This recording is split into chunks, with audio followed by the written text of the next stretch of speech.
After years of hype, Bungie finally revealed Marathon's gameplay and story trailer on April 12th. The extraction shooter impressed with its mechanics but divided fans with its stark, minimalist aesthetic. As a longtime Destiny and Halo player, I appreciated its bold visual direction yet found its clinical realism strangely at odds with Bungie's typically vibrant worlds. Art director Joseph Cross has repeatedly addressed player concerns about Marathon's visual style, though not without controversy, having deleted some social media comments himself. The game's aesthetic remains a hotly debated topic. The player responded to a Joseph Cross's social media post saying, "The more you feed us, the more I feel the game getting bleaker and bleaker and more matte and matte." In response, Cross commented, "It's pre-alpha. We're definitely working on a lot of things trying to make it as compelling as possible. It's always hard to compare to these sultry Blender renders though. Thanks for the support." Cross may have deleted his response but not before fans preserved it. His rationale stands. While Marathon launches in 5 months, trailer footage typically comes from earlier builds, leaving ample time for polish. This marks another instance of the art director engaging critics. After one fan called Glitch Runner's design unappealing and too loud, Cross responded, "Joseph Cross, no cooking happening today, everyone is entitled to their take. There is room for both and more." Controversy before a game's release is inevitable. It even fuels hype.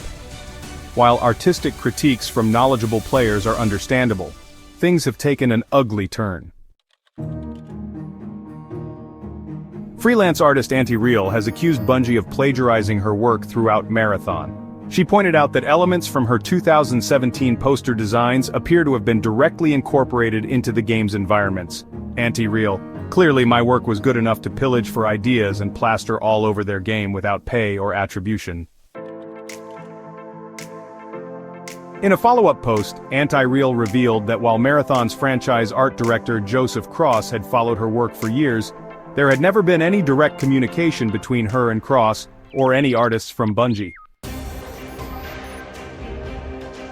Responding to these claims, the official Marathon development team issued a detailed statement acknowledging that a former Bungie artist had indeed used Antireal's artwork into an in-game texture sheet. "I don't have the resources nor the energy to spare to pursue this legally, but I have lost count of the number of times a major company has deemed it easier to pay a designer to imitate or steal my work than to write me an email. In 10 years, I have never made a consistent income from this work, and I am tired of designers from huge companies moodboarding and parasitizing my designs while I struggle to make a living." Hard work and creative ideas being stolen is already painful. The artist had to deal with a dual shock coming from digital publication DualShockers, who had made up a quote from the artist, saying she has a full-time job, while this is not the case. The article from the outlet has been deleted. DualShockers gave this artist a dual shock, funny in a really sad way. For the third time in 3 years, Bungie finds itself accused of improperly using external artwork, raising serious questions about its internal oversight. 2023, A Destiny. 2 Lightfall cutscene contained elements strikingly similar to uncredited fan art. Early 2024. Commissioned artwork for the Ace of Spades exotic weapon appeared in-game without authorization.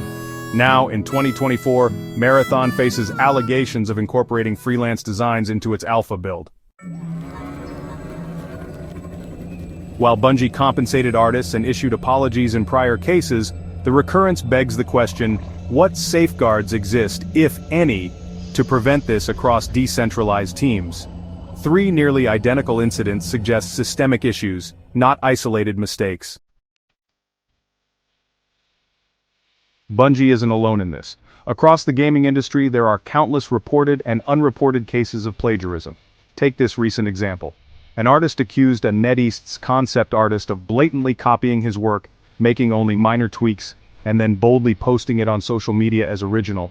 When caught, the artist's excuse, "It wasn't intentional." Seriously? Since when is plagiarism ever unintentional? The gaming and movie industries hire thousands of artists. It looks like a glamorous field, but there's a big problem. While technical skills are extremely demanding, ethics are often ignored. Working at a top studio doesn't mean you have strong morals. In this creative world, talent matters more than principles. Now, AI is replacing human artists at a rapid pace. This creates a tough question. When AI can freely chop up and remake an artist's life work, is this really progress or is it fundamentally wrong? The saddest part? AI's questionable behavior simply copies what humans have been doing in this industry for years. We are irrevocably harvesting the bitter fruits of our own making.